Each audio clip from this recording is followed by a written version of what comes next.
తుమ్మును ఆపుకుంటున్నారా? నలుగురిలో ఉన్నప్పుడు ఇబ్బందిగా అనిపించి వచ్చే తుమ్మును గట్టిగా ఆపేస్తున్నారా? అయితే మీరు ప్రమాదంలో పడ్డట్టే.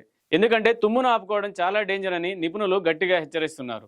అసలు తుమ్ము ఎందుకు వస్తుందో తెలుసా? మన శరీరంలో చేరే దుమ్ము క్రిములను బయటికి పంపే ఒక అద్భుతమైన సహజ ప్రక్రియే ఈ తుమ్ము. అలాంటి ఈ తుమ్మును బలవంతంగా ఆపితే ఆ ప్రెషర్ వల్ల తీవ్రమైన తలనొప్పి రావచ్చు.